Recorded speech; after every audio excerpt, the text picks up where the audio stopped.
Seemed glued to the TV there. You think you might take the train for dinner? It looks very enticing, right? And you Yes. you observed right. Yes. Yeah, right? You observed right. It's very enticing. Jack mentioned the sunsets, and Yes, that was the look at sunset that. tonight. It was beautiful. A lot of red in the sky with the clouds, just enough cloud cover to make for that view. And certainly, I saw a lot of pictures out there. I happened to take that one, but this is the view right now.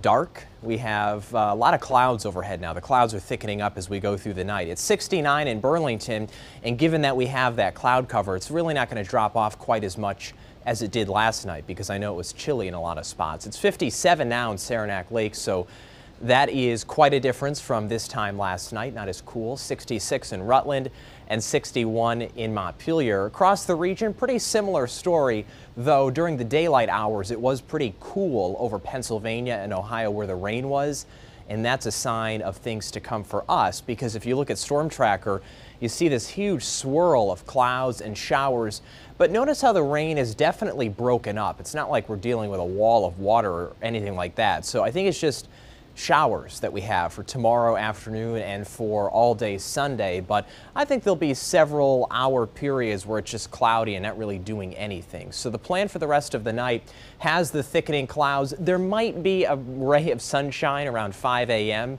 but then the clouds will eventually win out as we go into later in the morning, and then the showers come in for the afternoon. So this is Futurecast, the clouds but dry at 7 a.m. really through about 8, 9, 10 o'clock. This is 3.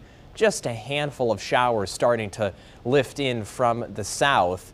But you see how most of the map is sort of just gray with the clouds as we go through Sunday, and we'll have a few showers here and there, maybe even a little bit more of a patch of rain. But I really wouldn't get too worried about any one particular time at this point, because it's hard to pin down exactly when those showers will come through. But then by Monday, the sunshine returns. There's still some showers left over in New Hampshire through Monday, but I think Champlain Valley, especially into northern New York, it turns out to be a beautiful Monday. So highs tomorrow are definitely cooler, given that it'll be mainly cloudy with a few showers. 67 in Northfield, 73 in Burlington, 65 in Lake Placid, 67 in Plattsburgh, and for southern areas we have 65 in Arlington and Bennington, but then when you go up in elevation it is 50s, like 58 at Stratton. So here's the forecast.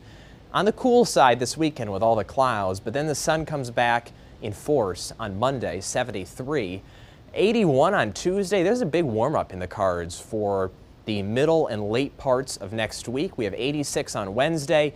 A couple showers come through on Thursday, but it doesn't signify an end to the warm-up. It just keeps going. So 90 is definitely a possibility once we get to Friday, Saturday, and Sunday, maybe even beyond that. So there will be humidity in play too, so something to keep in mind. It wouldn't be the first humidity of the year, but if you forgot to put the AC in then, you have another shot, guys.